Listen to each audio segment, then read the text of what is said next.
And we are back with another episode of the Wrasslin Wroundtable podcast. And you would think, with this being the week after SummerSlam, that we'd be kind of low, a little bit of a lull in the news right now. Yeah, we ain't even close to being a lull in the news right now. Boy, do we have a lot to talk about.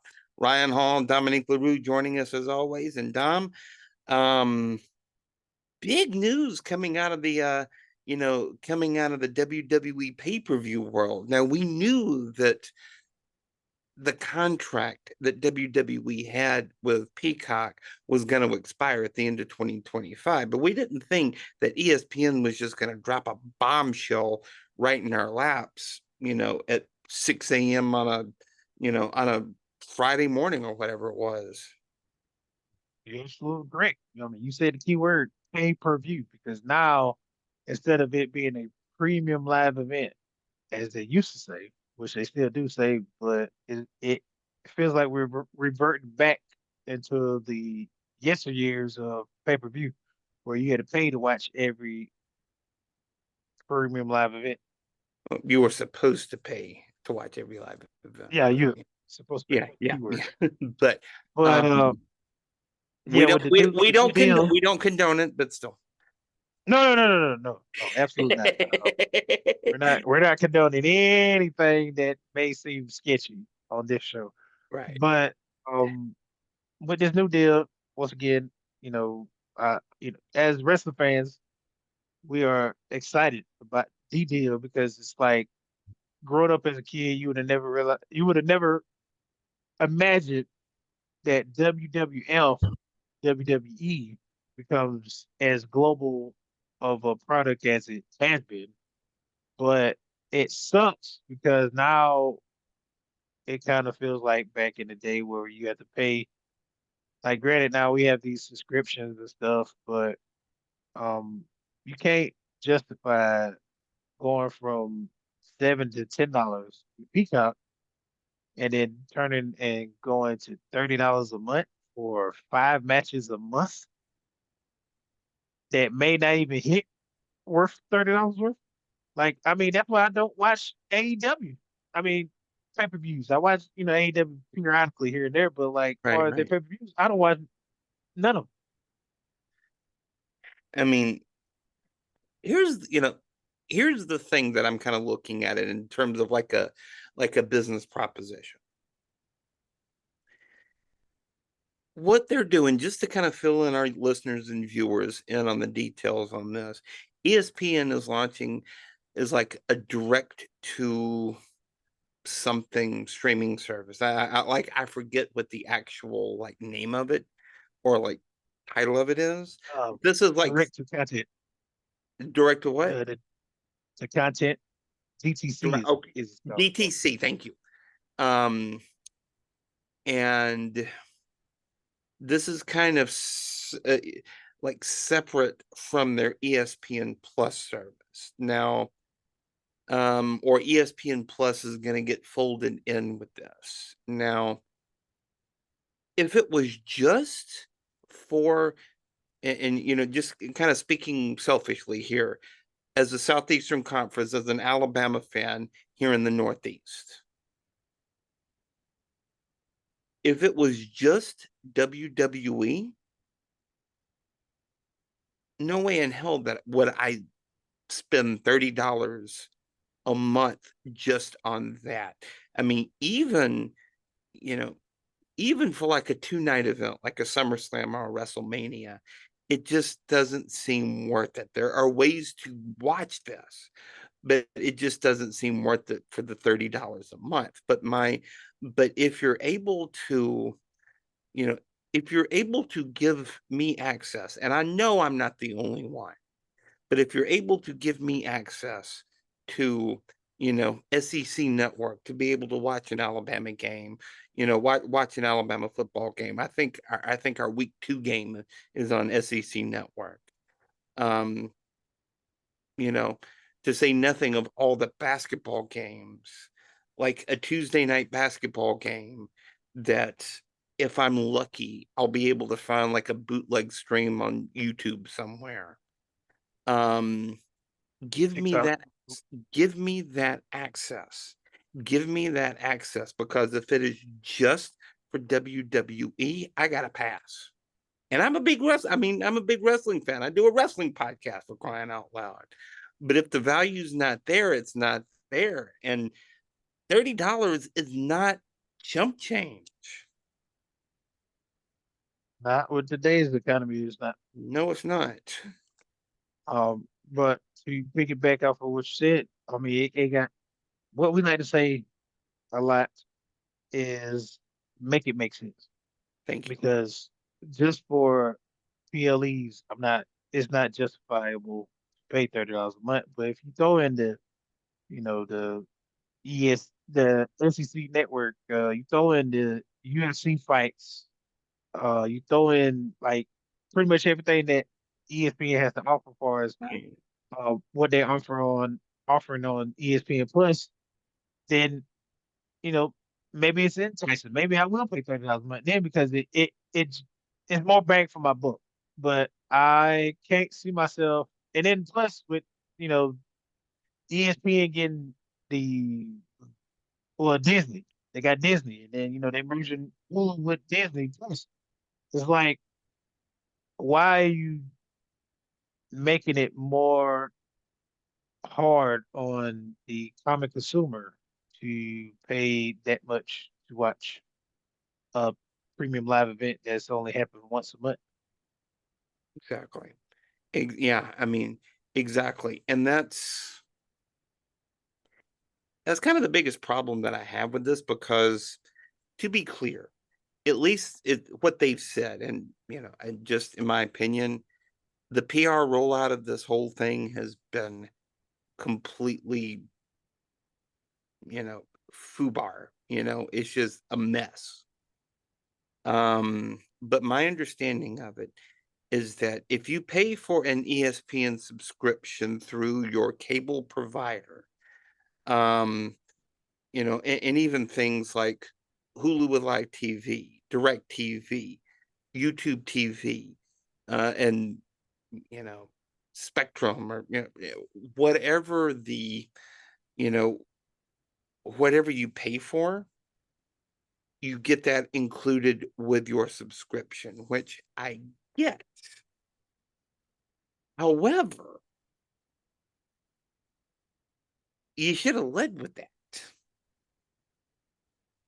You But like you should have led with that, because there's a lot of people like us, like you texted me the link, and like, what the hell is this all about?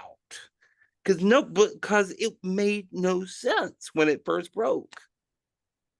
and then I mean, it still don't make no sense because I'm pretty sure anybody that has seen this news drop, your mind goes from, oh, I'm only paying $8 a month at Peacock, which Peacock is going to go up to $10 a month. But at the same time, you go from paying $10 a month to paying double that next year for ESPN. And then like I think they did show like what's included in this whole direct to content umbrella, but they still not giving us like a full detailed of like what is going to be included and is it worth paying $30 a month. And my understanding is that it's only for the premium live events. It's not for any of the, any of the, you know, Raw or SmackDown, or to say nothing of any of the archive content. Oh, let me Which, not get even going wrong. I mean, you paying okay for Netflix, right? Raw is exclusive from this, but you get what I'm saying. Right, yeah, like okay, so you paying okay, so like me, I'm paying the two screens, so that's like 17.99, right? That's with no ads. You get to watch it on two different devices. Um, but I get no ads, but I'm watching Raw and the ad comes on. So Right. okay, so that's fine. I mean, it just reminds me of watching Raw on USA Network. That's cool. But now I pay that, then I got to turn around and pay $30 a month just to watch a premium live event when I could have just paid on Peacock. And now, like SmackDown is still gonna be on USA Network. And thank God that the USA network is with Spectrum, and I get that through my apartment. So, I don't have to worry about that. But it's just the fact that it's just the $20 more. It's $20 more to watch 5 matches that are somewhat decent or somewhat terrible. And you think I'm going to sit here and pay $30 a month to watch something you come up out of your butt with, like a Great Balls of Fire, because I know you hate that PLE. Like every time I bring it up, it turns your stomach. Or a freaking roadblock. Do you remember Like make it. WCW? I'm sorry, but do you remember WCW jobber named Roadblock? Yeah, I tried to forget it. Yeah. Like I seriously tried to forget any, like all like WCW, ECW. Like it was some pay-per-views that were like I wish they kind of never like brought that up. You know, if you give me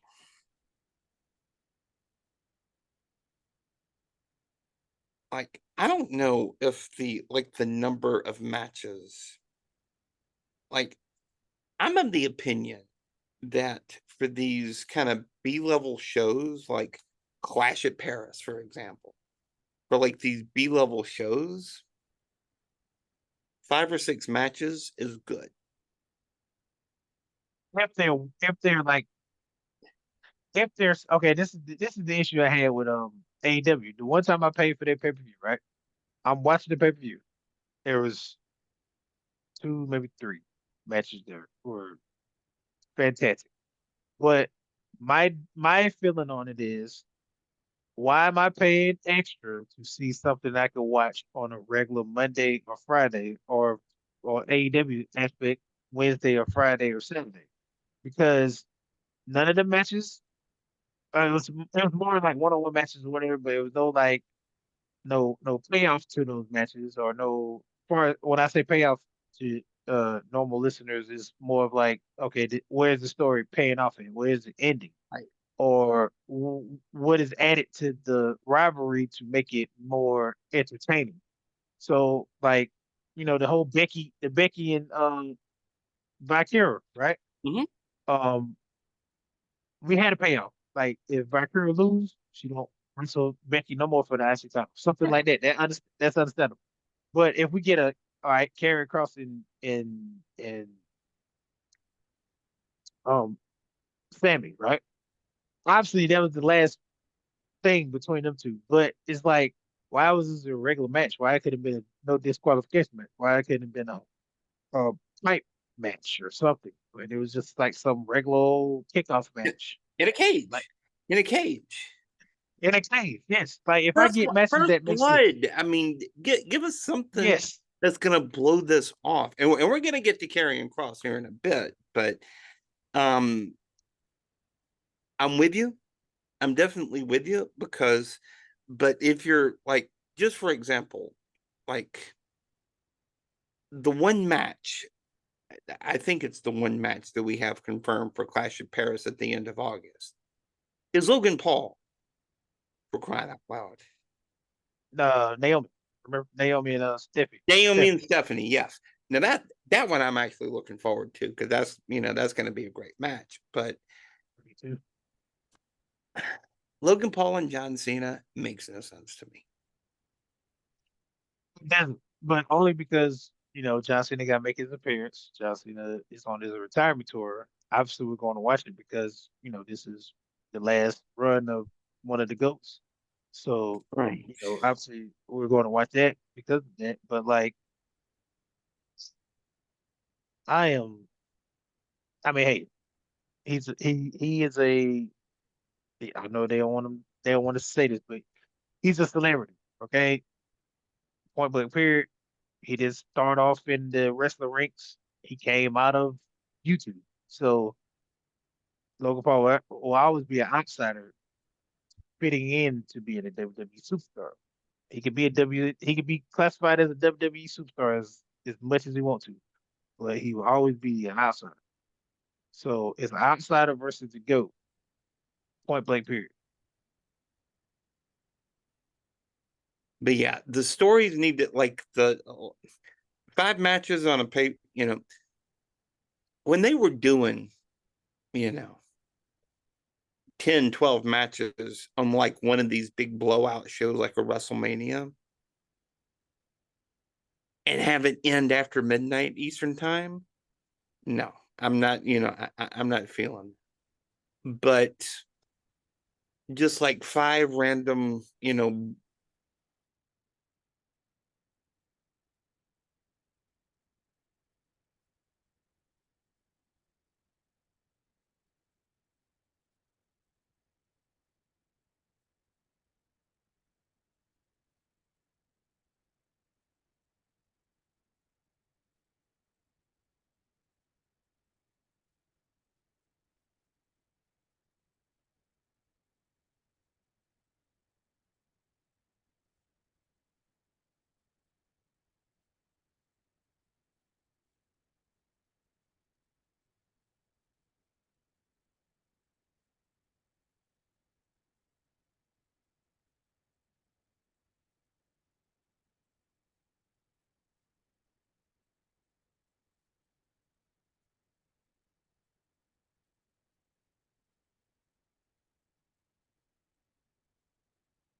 so sorry about that. I think our connection got disrupted there for a second.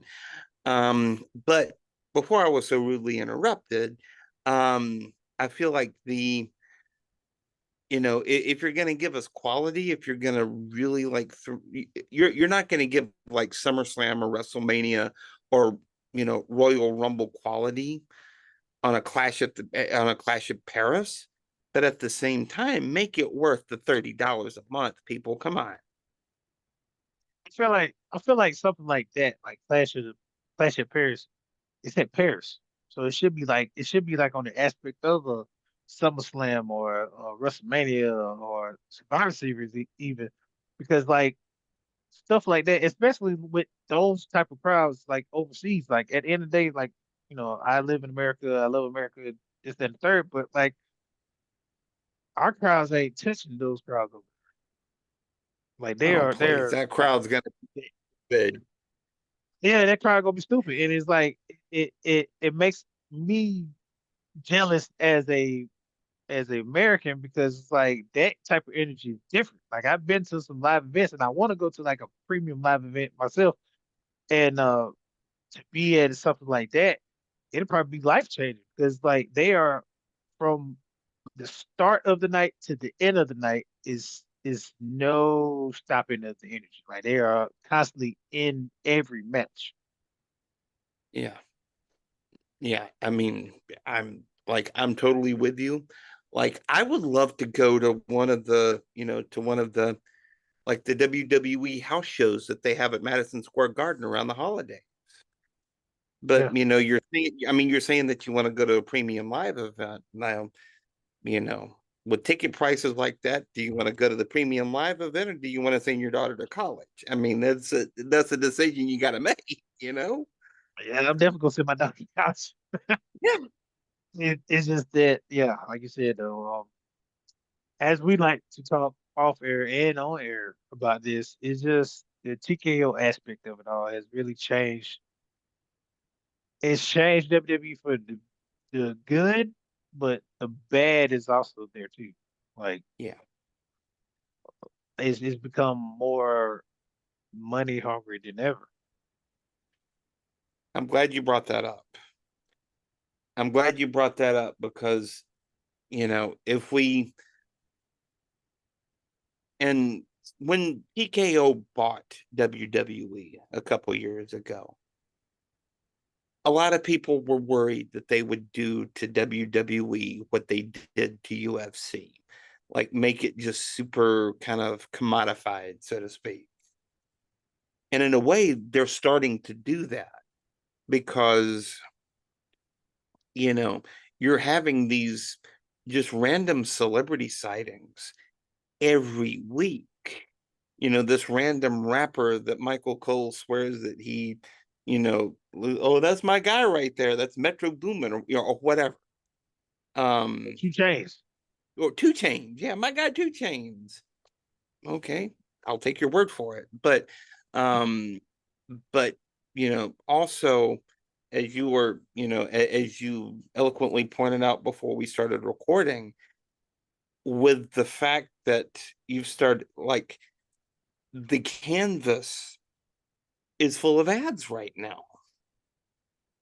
Yeah, don't get me started on the middle You've got Fireball whiskey logos on ladders. You've got Slim Jim logos on tables.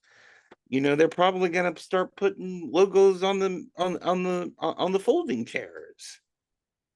they're going to start doing like, and don't get me wrong, I felt some type of way uh in the NBA, right? It used to be just the logo of the sponsor, like Nike or whatever on one side, Mm-hmm. and then just the NBA symbol.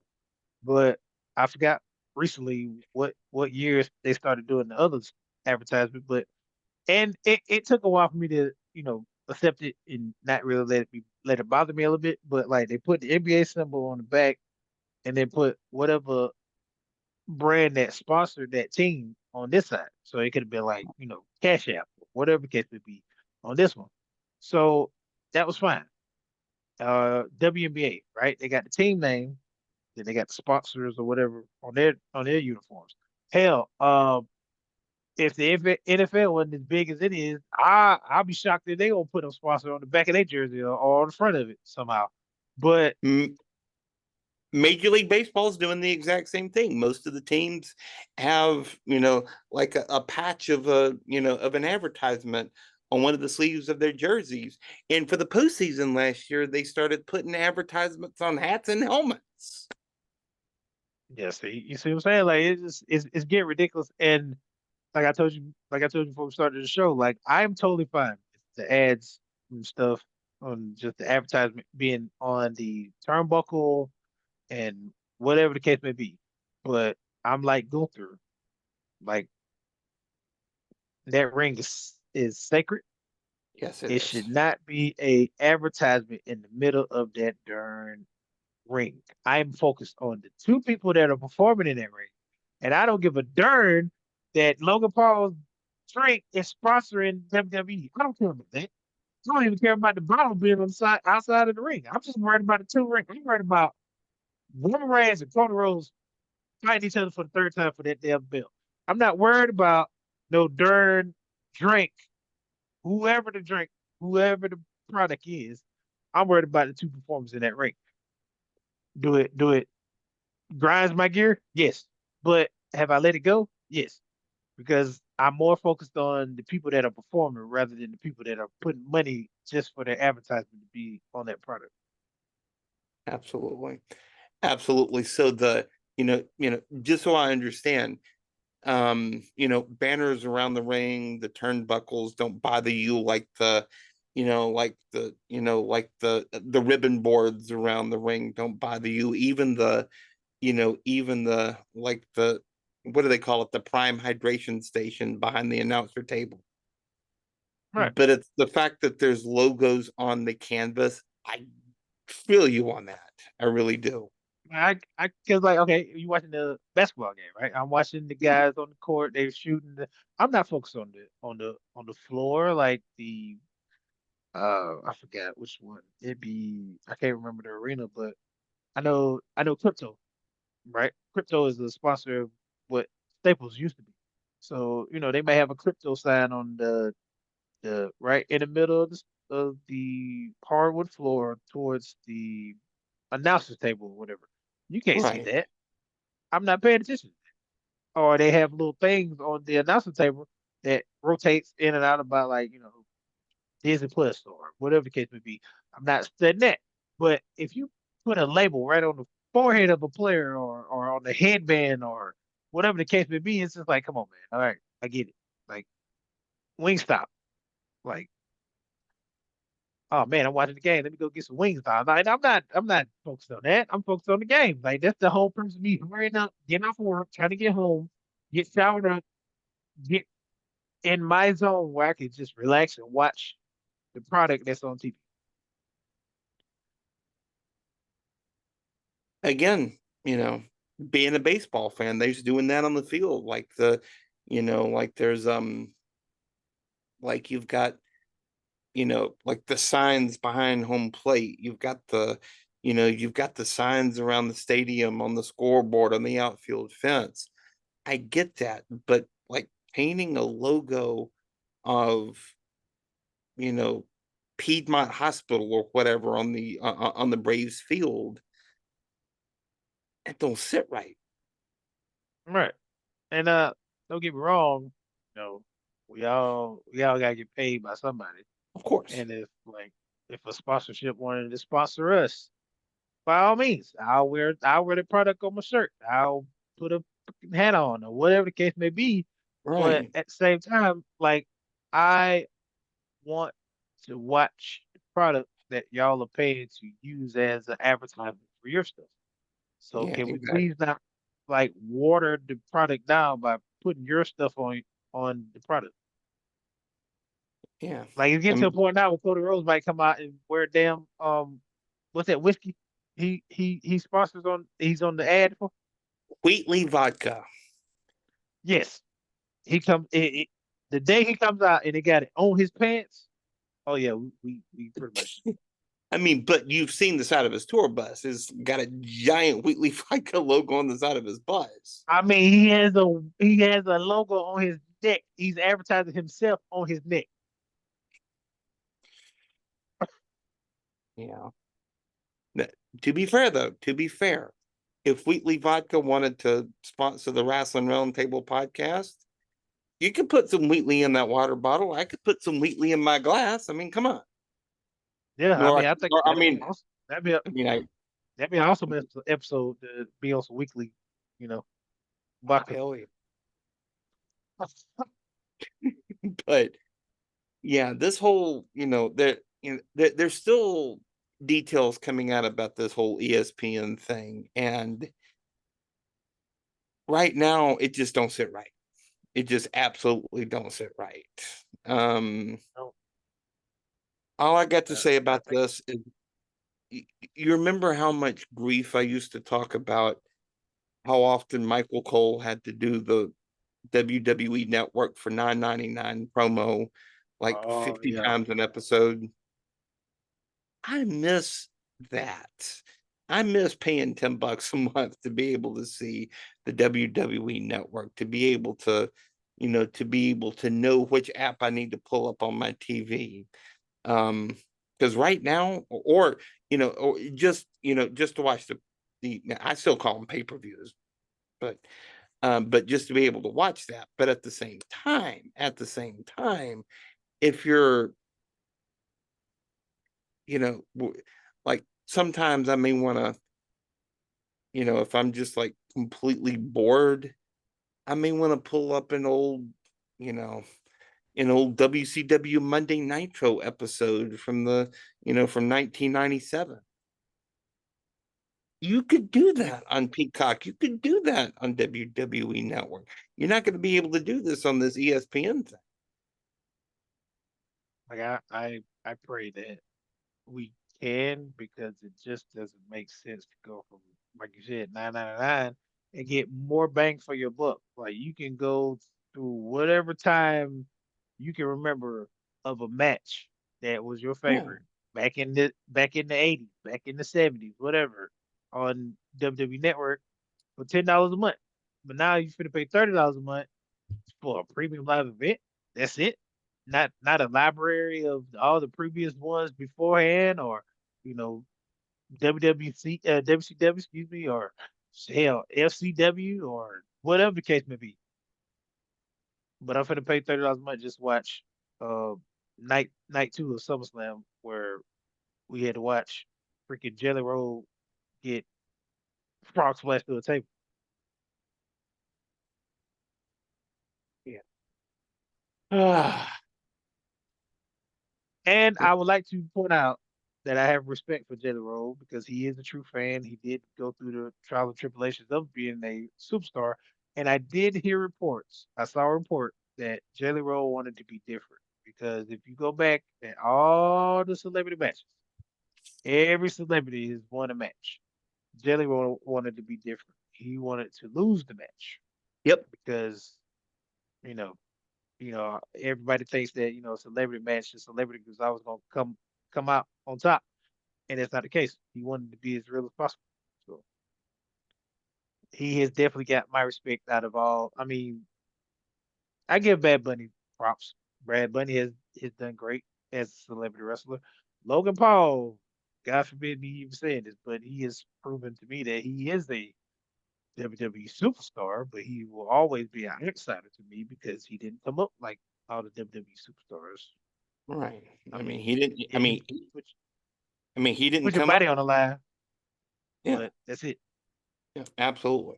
I mean, Logan Paul didn't come up wrestling in front of 50 people in a, in a backyard, or in like a county fair somewhere, No, like so many of these guys did, cutting their teeth. yeah, John Cena had to sleep in the car and eat pizza every week. So Yeah, absolutely.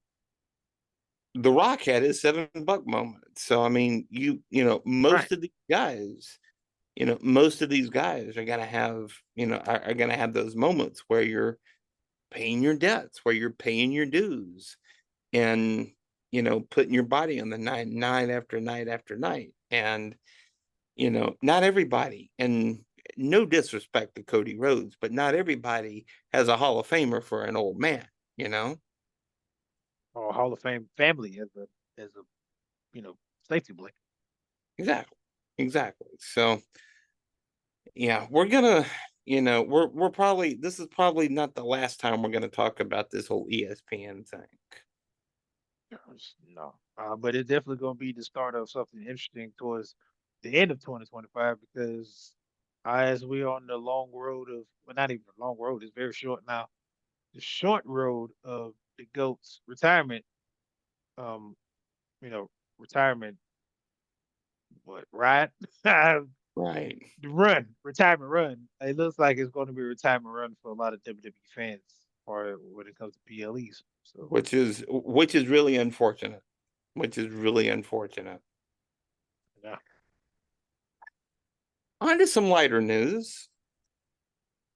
We've been really giving Karrion Kross his flowers over the last few months. Just how like the character work he's been doing lately. And we got news that he and his wife Scarlett Boudreaux are no longer under WWE contract. That's lighter news. I was being sarcastic, my brother. Come on. That is horrible news. Oh man, I, like we talked about before we started the show. Like this is terrible. Like he's one of the top stars. Like fans are really behind this man. His shirt was in the top three around the time with our truth Yeah. and El Shabakal, and then now like the fans cheer "We won't cross, we won't cross," and then Triple H turns around and talking about what y'all wanted Brock? No, we didn't want Brock. Like at the end of the day, no matter what, we love Brock. Like you know, his song is always gonna be unanimous to like the old moment. But Yeah. to turn around and the fans are constantly, we won't cross, we won't cross. We buy a shirt, we support this man. Like I mean, he came up from NXT. Like he was a killer in NXT. We make these jokes about he should shave his head, he should shave his head bald again, or this and the third. And then like to see this man's growth from being the guy that came from NXT, and we thinking he's gonna be something. And then, the old man throwing him on some type of outfit that was crazy and it didn't work. And then, you know, go through COVID and all this left and right, putting him with the faction and this and that, and it don't work. Yet he's still, pushing through and going through bull crap to finally get to where fans are behind him, just like Austin Austin Theory, just to get, you know, released basically, without them actually telling us that he's going to get released. Like, if you don't have any reports about re-signing him, and then you put him in the alumni section, I mean, that's telltale sign of us seeing that he's going to be out the door. And then his And wife just released a statement, just thanking the yeah, fans. So it's like, what are y'all doing?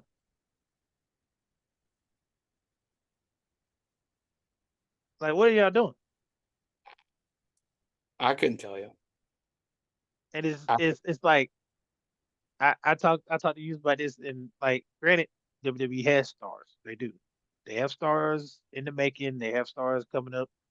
They're starting to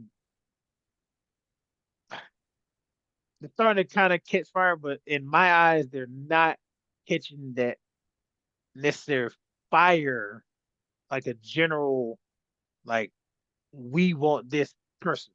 Like, it's kind of like that aspect of the old man when he was trying to force Roman Reigns down our throat. The version of Roman Reigns he made versus the organic version of Roman Reigns that we got, the tribal chief, and now he's a megastar from that. So it's like, we don't want what you think we want. We want what we envision this person to be, like what we see him as when he was in NXT. He was starting to be the with a little bit of twist. Like, every time he talked to somebody, like, they would become a heel or whatever. And that was a very interesting storyline. That was very interesting. We didn't yeah, want this final testament or whatever, whoever pulled this out of their a-holes in the back. And we know who y'all are now from Unreal. We seen the table, we seen the writers, yep, but like, we was getting that Karrion Kross. Now y'all don't want to do this. Y'all want to force Brock down our throat. That's cool. We understand. Like, we get it. Brock is headlines because, like, we thought Brock would never come back after all the stuff in the past, but totally. he's back now, and it's just it really making me think about what Braun Strowman said in a tweet that I had sent you, where Hmm. he was like, they don't care about what the fans want. They want to cater to the talent and their friends. The talent that they like. You know, I don't know if I totally agree with his sentiment. I kind of get the emotion of it, but I don't know if I I totally get to. agree with that because, I you don't know, either. Triple H has been known to bring back people who he's had beef with. CM Punk is a prime example of that. Absolutely. I mean, I don't think they're exchanging Christmas cards, but he's making them a lot of money. Yeah. Um, Now, if he brings back, you know, Dean Ambrose, that'll definitely be a telltale sign. But you know, we don't know about that. well, I would not hold your breath on that one. Yeah, yeah. But you know, something about like the way that Karrion Kross came up through NXT.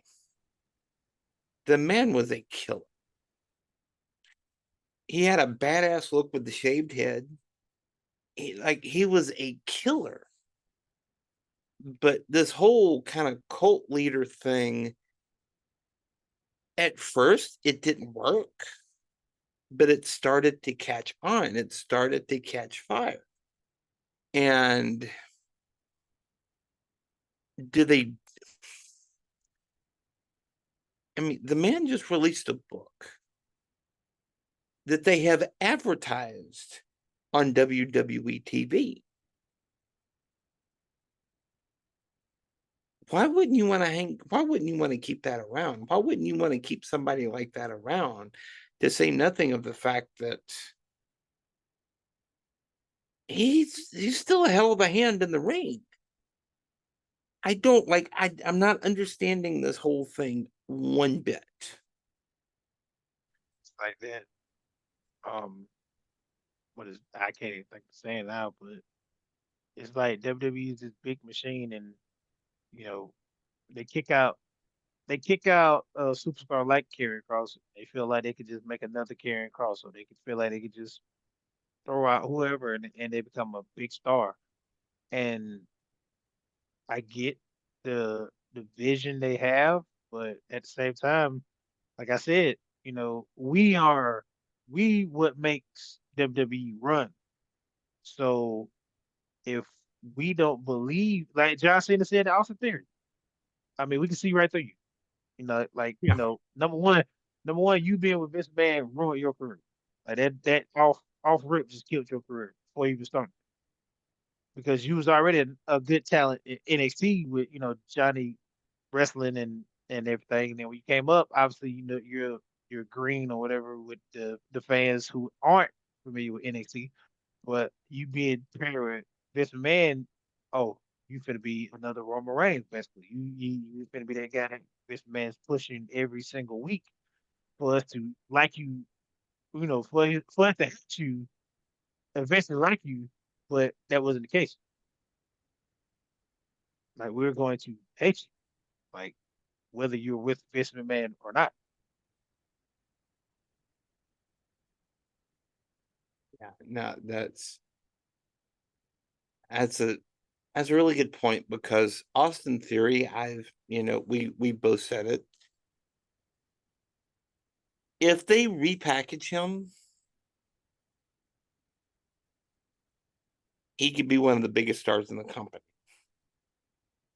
But the way that they had him go in this whole, like this thing that he had going with Grayson Waller, who I didn't like in NXT, to say nothing of the main roster. Like it never really like it to say that it never clicked would be a huge understatement because it has just been flat. Like it's just been like flat as a sheet of paper. And to kind of piggyback on an earlier point that you made is that yes, everybody could tell that Roman Reigns was a special talent when he came up. Great look, great ring work, great physique, charismatic.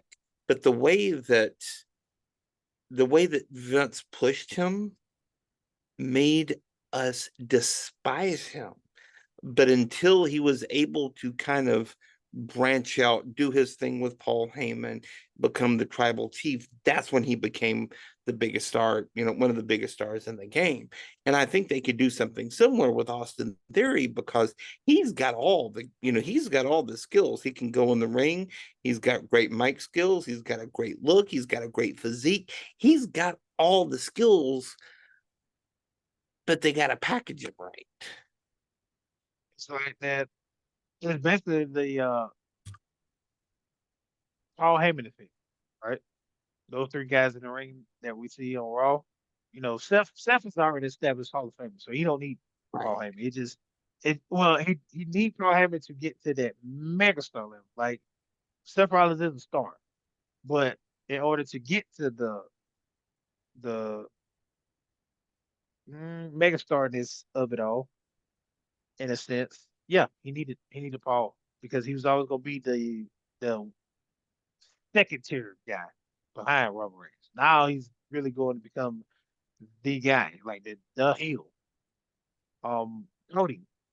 Cody had to leave WWE, make himself into a megastar outside of that umbrella, and then come back and be who he was outside of WWE. Exactly.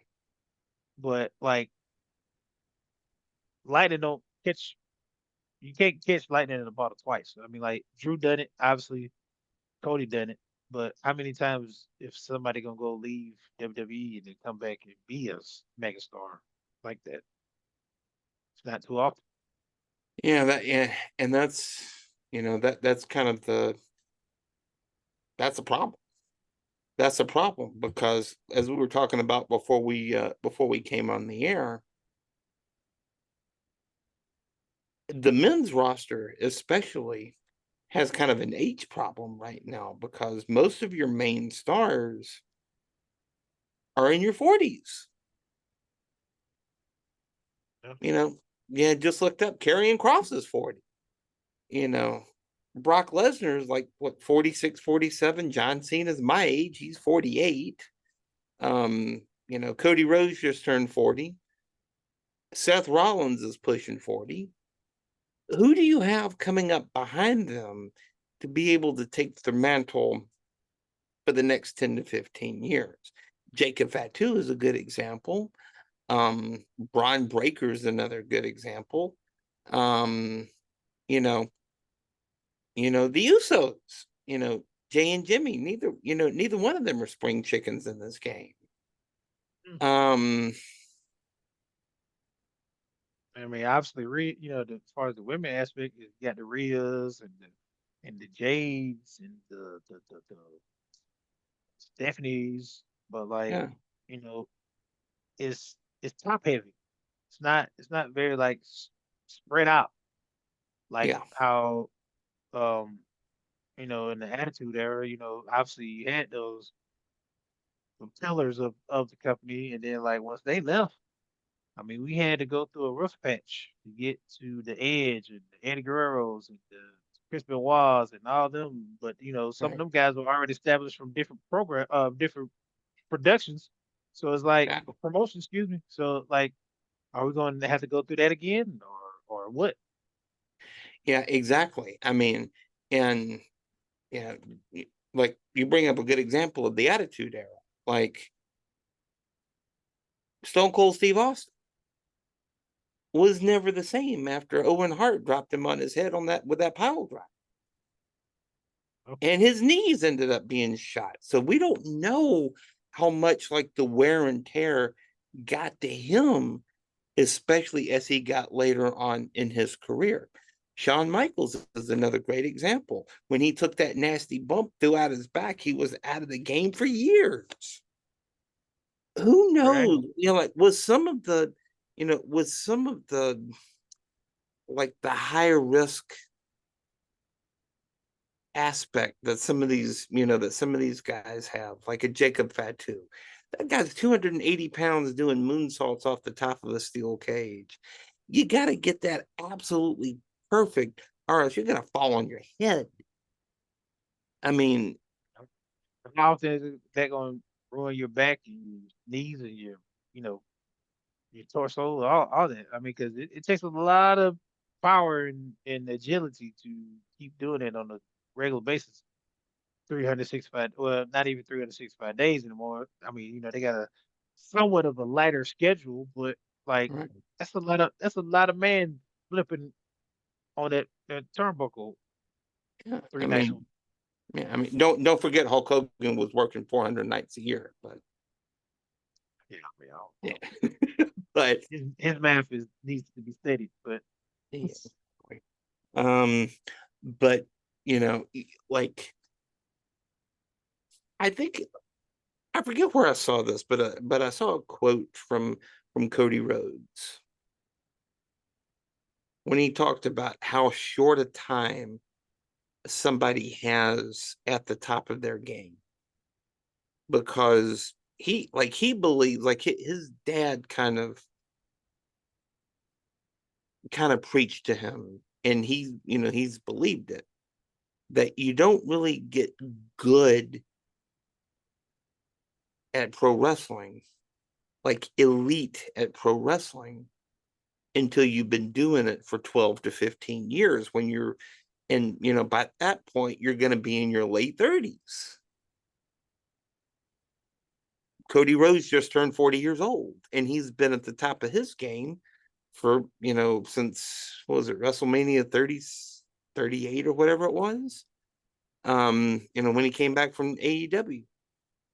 Look at all the stuff everybody had to go through to get to the top. I mean, Cody tore his pec, and Exactly.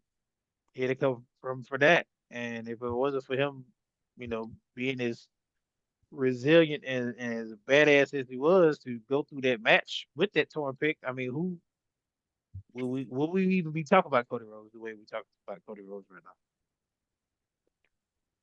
Who knows? Who Roman knows? Reigns, like at the end of the day, like I ain't said, but if it wasn't for the well, if it wasn't for COVID and him dealing with his leukemia, would he would have got that chance to leave WWE and come back as, you know, head of the table and transform himself into, it was a lot of it's a lot of dominoes that had to fall right for people to get to where they was. And then, like you said, to piggyback off that, once you're on top, you're not on top forever. So you have a good solid run, Roman 5 years. Cody right now currently going what 4 years now. Yeah. Uh, Stone Cold Steve Austin, he was on the run from what 99 to 2001, I think, uh, three-ish kind of. I mean, Yeah. give or take the year he took off or whatever, but he had to Yeah. take it off because of 4 or 5 hit. years. Yeah. Yeah, so it was like 4 or 5 years. The Rock. I mean, like once he got hot, it was like the movies start calling. So it's like different things. Like especially nowadays with social media era, it's like you know you may you may have a good 3 year run and then like movies or injuries or whatever the case may be, and now you're not on top no more. Randy Orton's a perfect example of that. The guy was the hottest heel in the game for years, but his back has been shredded, like Yeah. doing that RKO every night for every night for 10 years can, it adds up. And yeah, he can still go, but he's not the same Randy Orton that he was 5 years ago or 10 years ago for that matter. Oh, John oh Cena, God, oh nine to 012 was his biggest years. I mean, he was the absolutely. everybody talks about '09 with Randy Orton. Like that was the heelest of heels. Yeah, no, I mean, a killer, an absolute killer, the legend killer. Yeah. Your reign is not gonna be, there's, even going back to, like the 80s and 90s, your reign is not gonna be forever, Ravishing Rick Rude, his reign was, he had like 4 or 5 years when he was like at that IC title level. Ricky Steamboat, same deal. Um, Big you know, Flair. yeah, I mean, you know, granted, Ric Flair is a freak of nature, but it's um, Yeah, yeah. That man, his whole body needs to be steady when the time comes, because ain't no way in the world you survive a plane crash and only break your back or something and just comes back wrestling the next year like it wasn't nothing. I mean, when your job is to take punishment on your back, And and oh my God, all the stories of him drinking after matches. So you know, drinking, picking up a cocktail waitress, I mean, or two or three, but the like so many of these guys, like Arn Anderson, one of my favorites of all time. mhm. He could have gone so much longer if he hadn't hurt his neck.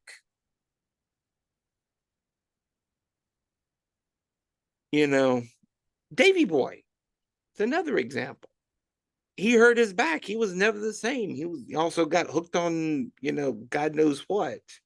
Kurt Angle, like so many guys, it's like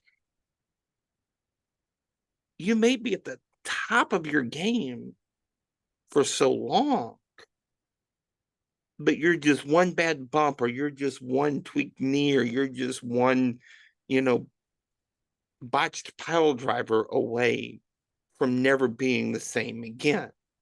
So the guys that are at the top of their game now, we need to start finding ways to get the next generation out there. Yeah. And I think they have started it with Brian Breaker having rubbed shoulders with Roman and Bronson Reed with Jay and the who else? Obviously, CM Punk and Seth Rollins are the money maker. Excuse me.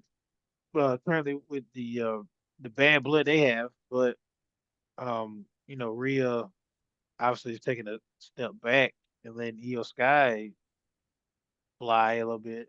And Naomi, she's on this monumental run right now being a heel. But, reports came out recently, back a year ago or so, she don't know how long she's gonna be doing this because her and Big Jim want to start a family. Exactly. So it's like, you know, Yeah. yeah. Once again, it comes back to what we've been preaching, like with these mid card titles, USA titles, the Intercontinental titles, Yes. type of things. You got to start using those titles to bring up younger talent. Stop putting them on these people that are well established. I get it. You want to put a name on that belt to bring more prestige to that belt, but it already has a history by itself from the past, from all the previous winners or whatever the case may be. Hell, even the USA team, thank God they put it on Chelsea Green. But like, okay, let's keep moving on with the new talent because all you have to do is say USA title. We take about all the lineage from the man, and then like let the women forge that history with that title with new talent. Don't put it on a Nikki Bella. Don't put it on a Charlotte Flair. Don't put it on a Becky. Becky. Don't put it on a Natty. Like I'm sorry, I hate to say it. I mean, I want Natty to win a belt. I mean, I feel like they've been disrespecting her long enough. But at the same time, we don't need established stars. We need stars that are coming up in the ranks. Becky and Lyra is I think a beautiful example of this because Becky, first ballot Hall of Fame. Lyra coming up. She got to go toe to toe on the mic in the ring with one of the greatest of all time. That made her better. It's kind of an iron sharpens iron kind of thing. Absolutely. Um, that they used that well, but they should have not taken. They shouldn't have not put the title on Becky. That makes no, just don't make a lick of sense to me. I can Um, understand. I can understand Bailey. Bailey has been side by side with Lowers. Bailey is one of the goats. She is like one of like she's there with Charlotte and the Becky's and stuff, but they yeah, don't treat it like that at times. I they mean, really hell, don't.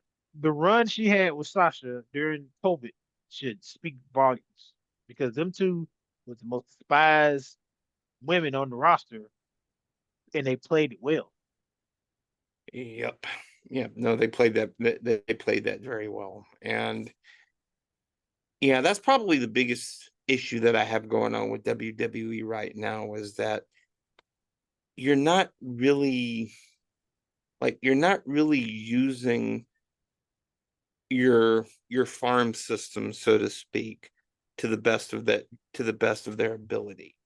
I was hearing earlier today that they're they are planning on shifting Carmelo Hayes babyface, which I think would be in kind of a wild move because he plays a great kind of arrogant a-hole kind of heel. Him, Um, a babyface did not call himself him if he's not a but heel. the way that they have booked him on the main roster has been mediocre at best. Man won the Andre Giant Battle Royal, and that's it. He Yeah, walks around with a he was walking around with a necklace with Andre the Giant's head. I know. A babyface don't do that. No. Um, a guy that won Andre the Giant, like think about the guys recently that won Andre the Giant battle royal. Jey Uso, one of the biggest babyface of all time now, Won the right? Royal Rumble. Yep. Won the Royal Rumble. Cesaro, right? He was rubbing shoulders with Roman Reigns during the Thunderdome era, where he almost looked like he was going to beat Roman Reigns, but obviously, with the help of Bloodline, that didn't happen. But he was one of the guys being pushed. Um, Braun Strowman, he won the Universal title, right? Like everybody that I've named has won that battle royal, has went on to win a belt or some type of like big push.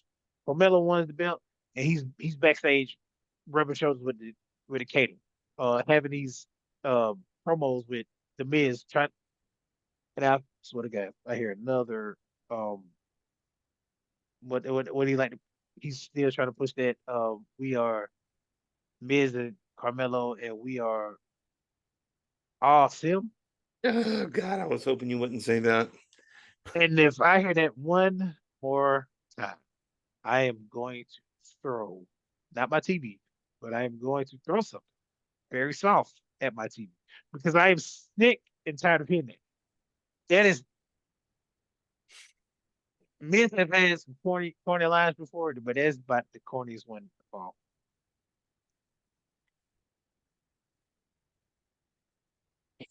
Yeah, yeah. Well, I think we got a lot to talk about moving forward here. I want to know. We haven't even talked. We didn't talk about Raw. We didn't talk about SmackDown. We talked about this, and I hate the fact that this overshadowed once again the product. Yeah, that's probably the worst part about it is that we're not talking about a show. We're not talking about we're not talking about storylines and angles coming off of TV. We're talking about news stories. We're talking about Karrion Kross and Scarlett getting, not getting re-signed, getting moved to the alumni section. We're talking, yeah, this, like, I saw, before we wrap up here, I saw a video and I shared it with you of a guy talking about this is the worst period of public relations that WWE has ever seen. Now, clearly, my man wasn't alive during the Chris Benoit story, Yeah, but the um or the Eddie Guerrero story for that matter. yeah. But I was about to say Eddie Guerrero leading up to the Chris Benoit situation. exactly, So exactly. yeah, yeah. But yeah, I mean, have you just started watching since 2006, or were you even born in 2006? But my point is that, you know, read history for crying out loud, you know? Like it's bad, but it's definitely not touching. I Years mean, ago it's what bad right now, but it ain't touching that. yeah, it ain't touching nowhere what we had to go through of the Chris Benoit's and the Eddie Guerrero's and the man. That's a that's another time and another period to talk about. So we're Yeah. not even Well, like before we we talk go, about the deals and we ain't even get to talk about the shoe will follow. Like my man is out here taking Roman Reigns' shoes and putting them around his neck. I don't know where he came up with that. I don't know where Bronson Reed came up with that, but that is the funniest. Just that is the funniest thing I have seen in a long, long time. And kudos to Roman Reigns for letting this man do this because them shoes are not cheap. No, they're So not. No, they're not. I mean, it's almost as, it's almost as silly as the feud that Drew and CM Punk had over that friendship bracelet with Larry and and AJ Lee. yeah, I forgot When he all. shoved it in his mouth and he's kept it in his trunks and And his yeah. trunks and yeah, I mean that's a good episode to talk about. What is like not necessarily the dumbest feud, but like what is the feud that was like the funniest, but like simplest item? Because somebody fighting over a wig, somebody fighting bracelets, somebody fighting over stealing somebody's shoes. I mean, the list goes on and on for like the Wasn't it? storylines that. It wasn't. Wasn't it Booker T? Wasn't it Booker T and Edge that fought over a shampoo commercial, a Japanese shampoo commercial? Wow. I think it was. I think it was a Japanese commercial, wasn't it? I mean, God, why can I forget Eddie Guerrero and Rey Mysterio fighting over custody of Dom Mysterio? Like that is wild. I mean, Dominic Mysterio was a 20+ year veteran of the game now, so no wonder he's so hot. I mean, he's a 20-year veteran, but back then you dressing up like Eminem. I'm confused. I don't get it. Yeah, well, by the way, I think they're gonna put the AAA title on Dom. I just have a hunch. Ain't they gonna take the IC title off him anytime soon? Well, I mean, if they do an angle with he and with AJ Styles and John Cena, yeah, I think you got to take the title off of him, because I think that if they have John Cena win that IC title, you're not going to have him win it off of Dominic Mysterio, for crying out loud. You got to have him, one of his greatest rivals. You got to get that IC title off of Dom. I mean, well, you got excuse me, not get it off. Eventually it's gonna come off Dom, but you got to. You can't be the greatest of all time. You can't have won just about every title possible and go down in history and never win the IC title. You is by far one of the greatest USA title champions of all time, but not even sniff the IC title once is kind of diabolical. But Yeah. I mean, Ric Flair is one of the goats, and I don't think Ric Flair ever won the IC title.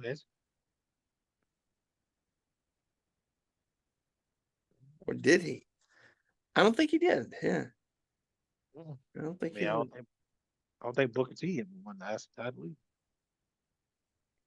No, he won the U.S. title a lot. But He yeah. won the US title, yes. The Rock, he's never won the IC title either. I don't think.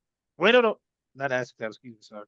The US title. I remember The Rock won the IC title because him and Triple H had one of the greatest IC rivalries of all time too. So I mean, I can't be biased because I'm a Rock fan, not all, but I mean, their rivalry was pretty good. I got that. I got that. Well, I would say this has been a fun episode, but this has been kind of a frustrating episode. It's been a fun episode. Just considering all the mess that's been going on this week. Yeah, it's definitely been a fun episode because I enjoy every week talking to Of my buddy, course. but it definitely has been a frustrating episode because I'm not looking forward to 2026. Yeah. Yeah. Well, Like I'm looking yeah, forward to it for other reasons, obviously, but not for WWE reasons. So I mean, and to be fair, I am looking to write and publish more books. So I mean, but yeah. Want to rock and roll with this next week? Hopefully, we got some yeah, results to talk about next week instead of this stupid stories. yeah. Hopefully, have more matches announced for Clash in Paris, and hopefully we have big news like some returns coming back. Hopefully, Bianca's finger better, and you know Yeah. other people coming back, but and hopefully LA Knight or Penta and other people that missed SummerSlam are actually involved in the Clash at Paris. They should have been involved with SummerSlam, but yeah, that's neither here nor there at this point. Yeah. All right. Well, same time next week. Same time. All right. You've been listening and watching to the Wrasslin Roundtable podcast. Until we yeet again, for Dom, I'm Ryan, saying thank you for listening. So long for now. Go follow us on Facebook, YouTube, Spotify, Apple Podcasts, do all the things, and leave us a thoughtful review and tell a friend, because we're looking to do more things with this podcast. So until we eat again, for Dom, I'm Ryan. Thanks for listening. Thanks for watching, and take care for now. No thanks.